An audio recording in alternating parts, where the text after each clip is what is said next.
வருகின்ற சட்டமன்ற தேர்தலில் இஸ்லாமியர்களுக்கு இடஒதுக்கீட்டை உயர்த்தி தரும் கட்சிகளுக்கே எங்கள் ஆதரவு என திருச்சியில் இந்திய தேசிய லீக் அறிவிப்பு.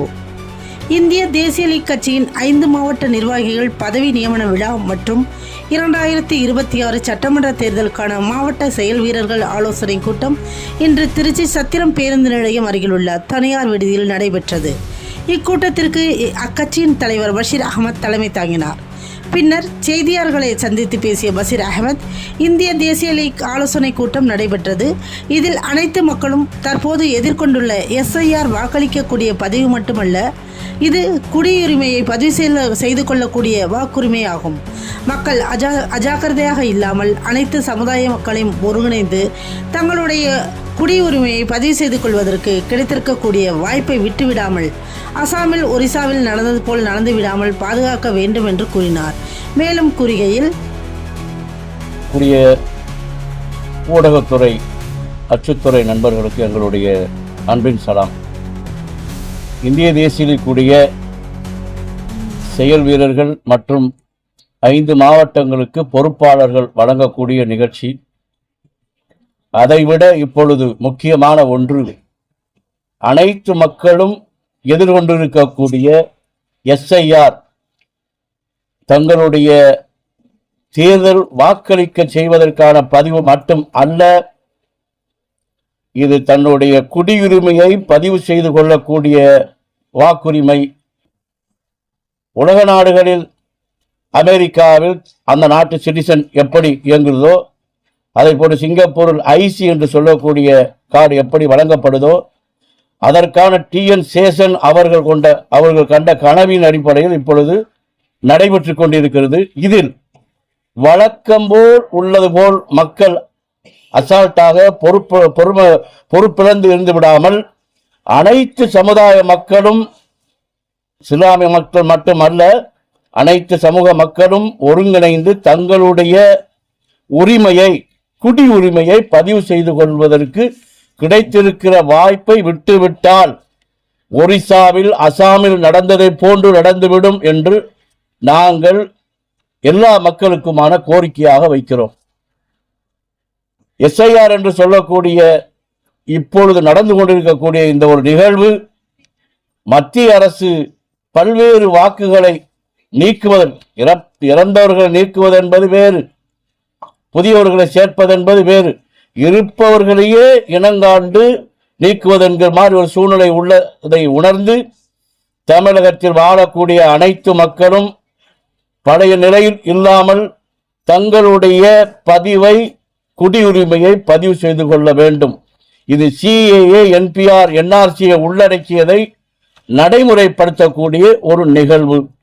எனவே பொதுமக்களுக்கான ஒரு கோரிக்கை, தயவு செய்து அனைத்து மக்களும் தங்களுடைய வேலைகளை விட்டுவிட்டாவது இந்த பதிவு செய்து கொள்ளுங்கள். இதை விட்டுவிட்டால் ஆதார் கார்டு இல்லை, ரேஷன் கார்டு இல்லை, உங்களுடைய சிட்டிசன்ஷிப் கார்டு தயவு செய்து அனைவரும் இந்த ஊடக வாயிலாக கோரிக்கை வைக்கிறேன். அனைத்து மக்களுமே இதில் பொறுப்பை உணர்ந்து கொள்ள வேண்டும். இந்திய தேசிய லீக் கட்சி என்பது நாடாளுமன்றம், சட்டமன்றத்தில் சீட்டை வாங்குவது எங்களுடைய நோக்கம் அல்ல. இஸ்லாமிய மக்கள் அரசியல் அதிகாரம், அரசு வேலை வாய்ப்பு, பட்டக்கல்வி முதல் பள்ளிக்கல்வி முதல் பட்டப்படிப்பு வரை இலவசமாக அரசு கல்வி சாலைகளை அரசே நடத்தப்பட வேண்டும். இஸ்லாமிய மக்கள் மட்டுமே எந்த துறையிலும் முழுமையான அங்கீகாரம் கிடைக்காமல் இருக்கிறார்கள்.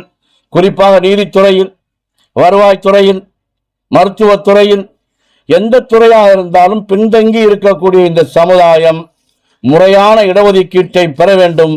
அதுதான் எங்களுடைய கோரிக்கை. வர இருக்கக்கூடிய தேர்தல், அது எந்த கட்சி ஆட்சி ஆண்டாலும் சீட்டோ சட்டமன்றமோ நாடாளுமன்றமோ எங்களுடைய நோக்கம் இல்லை. இடஒதுக்கீட்டை உயர்த்தி தர வேண்டும். 3.5% இடஒதுக்கீடு என்பது எங்கள் சமுதாய மக்களுக்கு இருக்கிறது. சமுதாய மக்களுக்கான மக்கள் தொகைக்கேற்ப இடஒதுக்கீடு என்பது இல்லை. எனவே வரக்கூடிய ஆட்சியாளர்கள் எந்த மூன்று எழுத்து வந்தாலும் நாங்கள் எங்கள் சமுதாய மக்களுக்கு யாரெல்லாம் உரிய ஒதுக்கீட்டை தருகிறார்களோ அவர்களுக்கு ஆட்சியை நிலைநிறுத்துவோம். வரக்கூடிய இந்த காலகட்டத்தை சமுதாய மக்களை இந்த வரக்கூடிய ஆட்சியாளர்கள் பயன்படுத்திக் கொள்ள வேண்டும். எல்லா துறைகளிலும் இனி சமுதாய மக்கள் முழுமையாக அரங்கேற்றம் செய்யப்பட வேண்டும். நன்றி, வணக்கம். இந்திய தேசிய லீக் மாநில தலைவர் பஷீர் அகமது. திமுக இடஒதுக்கீடு அதிகமாக தரட்டிருந்தாங்க. அதே மாதிரி கோவை சிறைவாசிகள் விடுதலை செய்யறாங்க. இப்போ உங்களோட நிலைப்பாடு என்ன? இந்த தேர்தல் கோவை சிறைவாசிகளை பொறுத்தவரை சிறைபிடித்தவர்கள் யார் என்பது ஊடக நண்பர்களுக்கு தெரியும். முன்னால் மறைந்த ஜெயலலிதா அவர்கள் 96 பேரை விடுதலை செய்தார்கள். 2006 படிப்படியாக அவர்கள் விடுதலை ஆகியிருக்கிறார்கள். இன்னும் 17 பேர் திராவிட முன்னேற்ற கழகம் வாக்களித்திருக்கிறது. முழுமையாக இவர்கள் பரோலில் இருப்பவர்களையும் விடுதலை செய்வோம் என்று வருகிற குடியரசு தினத்தை அன்றோ அல்லது தலைவர்கள் பிறந்த அன்றோ முழுமையாக விடுதலை அடைய வேண்டும் என்பது இந்திய தேசிய கூட நிலைப்பாடு. இடஒதுக்கீட்டை 3% கொடுப்பேன் என்று சொன்னால் அதில் 6% இடஒதுக்கீட்டை உயர்த்தி தர வேண்டும். அது எந்த கட்சி ஆட்சி ஆண்டாலும் எங்கள் சமுதாய மக்களுக்கு இதுவரை பாதுகாப்பு முழுமையாக இல்லை என்பது அனைத்து மக்களுக்குமான குற்றச்சாட்டு. சட்டமன்றத்தில் உரிய சீட் என்பது எங்களுடைய கோரிக்கை இல்லை.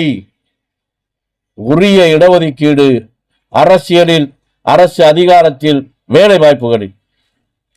வரக்கூடிய தேர்தல் நாம் தமிழர் கட்சி சீமான் விஜய் அவர்கள் இஸ்லாமியர்களுக்கு அதிகமான முன்னுரிமையை கொடுத்து கொண்டு வராங்க. அதுல அவங்க ஆதரிக்க வாய்ப்புகள் இருக்கா? டிவிக்கு உடைய தலைவர் விஜய் அவர்கள் அதிகார பங்கீடு செய்வோம் என்று சொல்லி இருக்கிறார். அதிகார பங்கீடு கிடைக்க வேண்டும் என்பதுதான் அனைவருக்குமான நிகழ்வு. அனைத்து ஜாதிகளுக்குமே எல்லா மக்களுக்குமான அதிகார பங்கீடு அவர் கொடுப்பதாக சொல்லி இருக்கிறார். அரசியலில் ஒரு பெரிய திருப்புமுனை நடந்தால் நாங்கள் மகிழ்ச்சி அடைவோம். இஸ்லாமிய பல கூட இருக்குது.